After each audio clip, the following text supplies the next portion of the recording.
नमस्कार दोस्तों, OCN network में आपका स्वागत है। मैं हूं ओमकार चौधरी। आपको 2 बयान तो याद होंगे बिलावल भुट्टो के।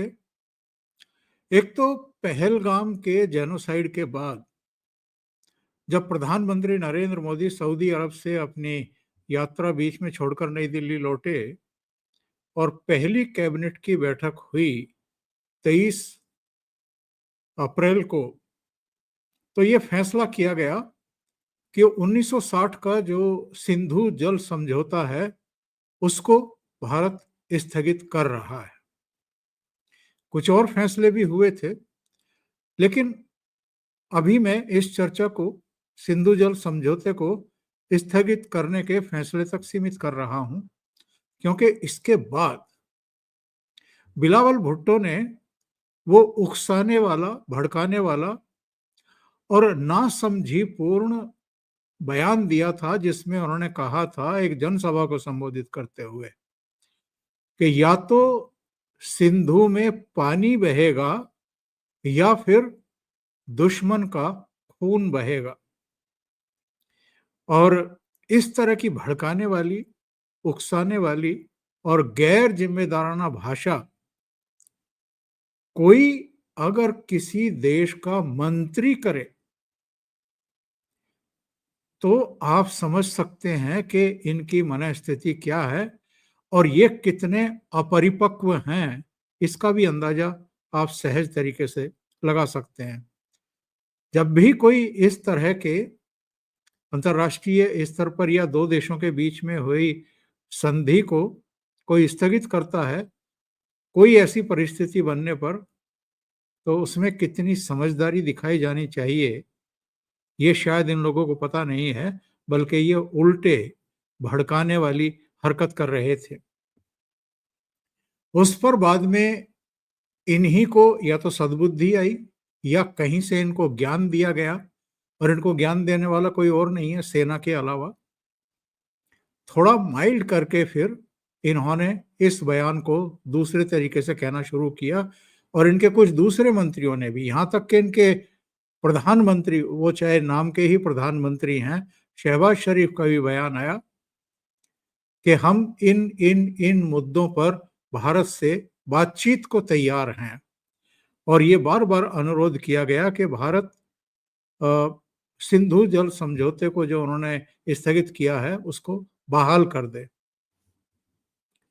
दूसरा बयान इनका संसद के भीतर, पहलगाम के बाद जब भारत ने 6-7 मई की रात को और 9-10 मई की रात को आतंकी ठिकानों को ध्वस्त किया, नेस्तनाबूद किया, और फिर इनके एयरबेस, रडार और तमाम जो डिफेंस सिस्टम था उसको खत्म किया, तो संसद में इनके भाषण चल रहे थे, पाकिस्तान के पक्ष विपक्ष के नेताओं के भाषण चल रहे थे, और सबका नजला भारत पर और भारत की सेना पर फूट रहा था, क्योंकि पाकिस्तान ने अभूतपूर्व मार खाई थी, वो भी कुछ घंटों की भारत की कार्रवाई में।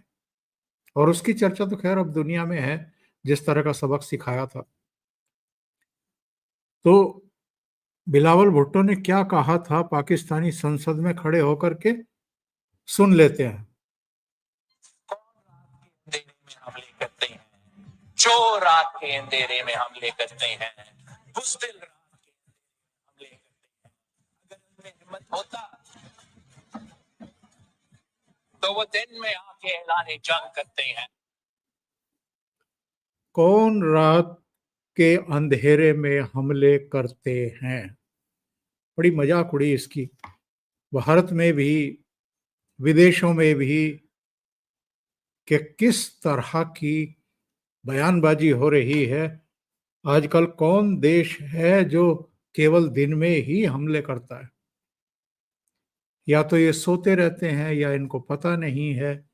आप रूस और यूक्रेन की लड़ाई देख लीजिए,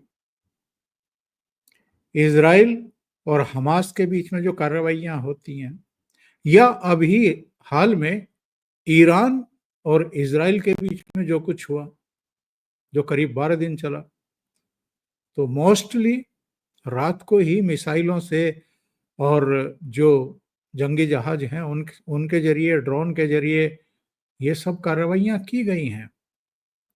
लेकिन बिलावल भुट्टो का वो बयान, और एक और चौंकाने वाला बयान अल जजीरा को एक इंटरव्यू में और पश्चिम के एक अंग्रेजी अखबार को दिए इंटरव्यू में, दोनों में इन्होंने जो कुछ कहा उसको पहले तो भारत का मीडिया एक्चुअल में समझ ही नहीं पाया, और उसने ब्रेकिंग करके चलाया कि बिलावल भुट्टो का बड़ा बयान कि पाकिस्तान हाफिज सईद और मसूद अजहर को भारत को हैंड ओवर करने के लिए तैयार, प्रत्यर्पित करने के लिए तैयार, इस तरह की हेडलाइन।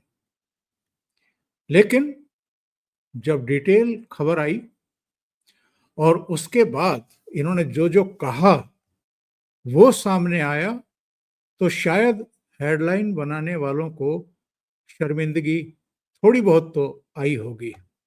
आती नहीं है वैसे, इन सब की भी मोटी चमड़ी हो चुकी है, और ये बिना सोचे समझे इस तरह की हेडलाइंस बना करके, ब्रेकिंग न्यूज़ बता करके उसको हाईलाइट करने में लग जाते हैं।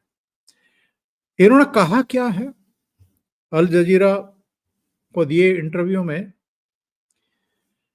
इन्होंने कहा कि साहब, हम भारत को सहयोग करने को तैयार हैं। अगर भारत पाकिस्तान की अदालतों में सबूत पेश करे इस बात के कि मसूद अजहर और हाफिज सईद ने वहां किसी तरह की कोई आतंकवादी कार्रवाई की है, तो बात पूरी तरह बदल जाती है। और हमारा मीडिया क्या मयूर नृत्य कर रहा था इनके बयान आने के बाद, कि जैसे पाकिस्तान प्रत्यर्पित करने को तैयार है मसूद अजहर और मौलाना हाफिज सईद को। ये वो दो आतंकवादी हैं जिनकी चूलें हिला करके रख दी हमारी भारतीय सेना ने। इनके हेडक्वार्टर ध्वस्त कर दिए। कुल मिलाकर के 9 आतंकी ठिकानों को ध्वस्त किया था 6 और 7 मई की रात को, जिनमें बहावलपुर भी था, मसूद अजहर का जो जैश का ठिकाना था। इसके परिवार के ही 10 लोग मारे गए। 4 उन्होंने बताया बाद में कि उनके सहयोगी थे जो मारे गए हैं, यानी 14 मसूद अजहर के करीबी या परिवार के लोग मारे गए थे उसमें। और मुरीद के में हाफिज सईद का जो हेडक्वार्टर है लश्कर का, वहां पर अटैक हुआ। जो सियालकोट में हिजबुल का है वहां अटैक हुआ। और ऊपर तक भी मुजफ्फराबाद और कोटली और कई जगहों पर करीब 9-10 ठिकाने जो हैं वो ध्वस्त किए गए थे इनके।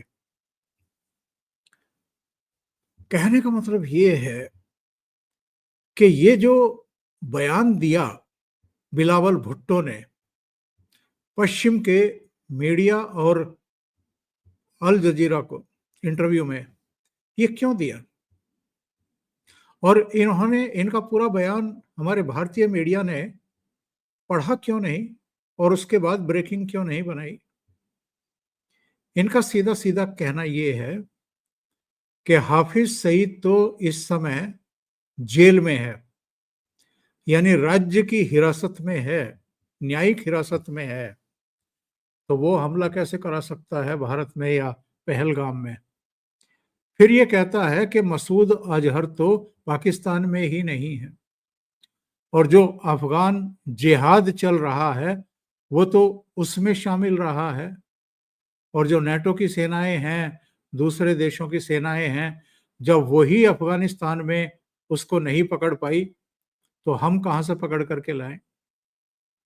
और यहां तक कह दिया बिलावल भुट्टो ने कि साहब वो तो पाकिस्तान में ही नहीं है, वो तो अफगानिस्तान में होगा क्योंकि अफगान जिहाद में वो शामिल रहा है। तो मसूद अजहर पाकिस्तान में नहीं है। मसूद अजहर के परिवार के 10 लोग जो मारे गए वो पाकिस्तान में थे। इससे ज्यादा बेहूदगी भरा बयान कोई हो सकता है क्या? या किसको मतलब ये बेवकूफ और मूर्ख समझ रहे हैं या ना समझ रहे हैं? और ये बयान देने के पीछे आखिर है क्या, मकसद क्या है, और किसके कहने पर इन्होंने ये बयान दिए हैं और क्यों दिए हैं? ये बिलावल भुट्टो बहुत गैर जिम्मेदार बयान पहले भी दे चुके हैं, और ये विदेश मंत्री पद से क्यों हटाए गए, इसके पीछे भी कहानियां तमाम हैं।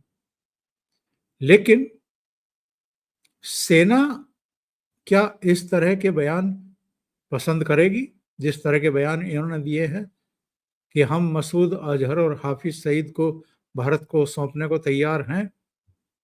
पर इसके लिए जरूरी है कि भारतीय सत्ता प्रतिष्ठान, भारत की जांच एजेंसियां पाकिस्तान आए, अदालतों में उनके खिलाफ सबूत पेश करें, उनका हाथ सिद्ध करें, और अगर फिर पाकिस्तान की कोर्ट उनको प्रत्यर्पित करने के लिए राजी होती हैं तो हम उन्हें भारत को सौंप देंगे।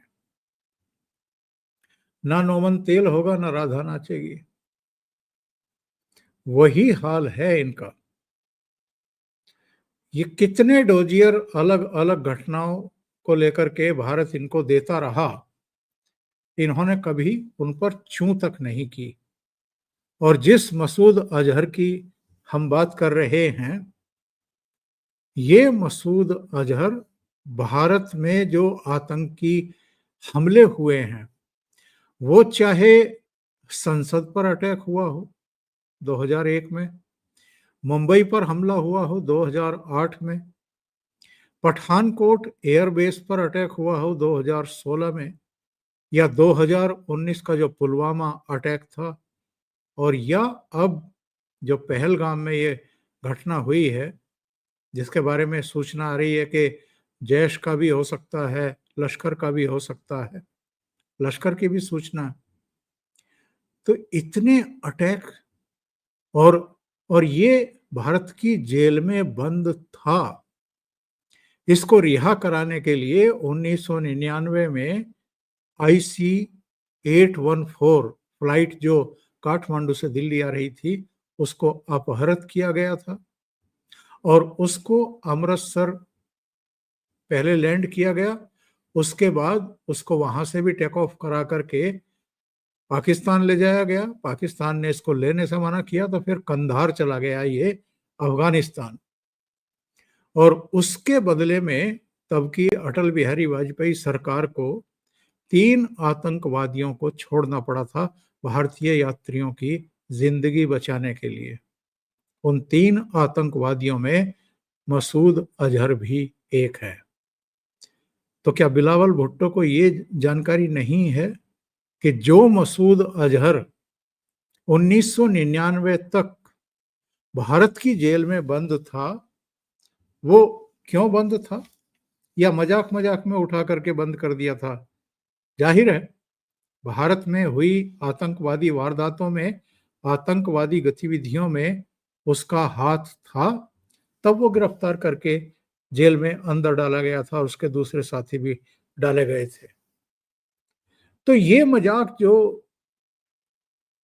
पाकिस्तान भी करता रहता है और हमारे भारत का मीडिया भी करता रहता है, उसकी एक वानगी मात्र है ये हेडलाइन कि पाकिस्तान हाफिज सईद को और मसूद अजहर को सौंपने के लिए तैयार है। हाफिज सईद को अगर सजा के तौर पर राज्य की हिरासत में दिखाया गया है, तो ये अगेन एक बहुत बड़ा मजाक है FATF को अंधेरे में रखने के लिए, या उसका उल्लू बनाने के लिए, कि देखो जो हम पर आरोप थे, जिसकी वजह से हम FATF की ग्रे सूची में थे और हम पर तमाम तरह की पाबंदियां रही 2018 से 2023 तक, वो मसूद अजहर तो अब जेल में है या राज्य की हिरासत में है, नजरबंदी में है, वो तो बाहर घूम ही नहीं रहा है। तो भारत को भी ये पश्चिमी देशों की तरह या अमेरिका की तरह या तो फुद्दू मानते हैं कि जैसे वो इनकी कही बात पर और तथाकथित कार्रवाइयों पर बहुत जल्दी सहमत और राजी हो जाते हैं और मान जाते हैं कि हाँ, पाकिस्तान ने कार्रवाई की है, वैसे ही क्या भारत भी इनकी आंखों में धूल झोंकने वाली इन कार्रवाइयों पर विश्वास कर लेगा? क्योंकि इनकी फितरत अलग ही है। और मसूद अजहर के बारे में तो यहाँ तक जानकारी मिल रही है कि चूंकि उसके 10 परिजन मारे गए हैं, 4 करीबी सहयोगी मारे गए हैं, जिनमें कुछ रिश्तेदार भी थे, तो वो तो इस ताक में है कि भारत पर फिर से कहीं ना कहीं अटैक कराया जाए, इसका बदला लिया जाए। और अगर ऐसा होता है तो प्रधानमंत्री नरेंद्र मोदी से लेकर के हमारी सेना के तमाम बड़े अधिकारी ऑलरेडी कह चुके हैं कि ऑपरेशन सिंदूर अभी खत्म नहीं हुआ है। अभी के लिए इतना ही। बहुत बहुत धन्यवाद। अगर आपको ये चैनल और इसके कंटेंट पसंद आ रहे हैं तो लाइक करें, कमेंट करें, वीडियो को शेयर भी करें। अभी तक अगर आपने ये चैनल सब्सक्राइब नहीं किया है तो सब्सक्राइब कर लें और साथ में लगे बेल आइकॉन को दबा दें ताकि आगे आने वाले वीडियो और उनके नोटिफिकेशन आप तक पहुंचते रहें। बहुत बहुत धन्यवाद। नमस्कार।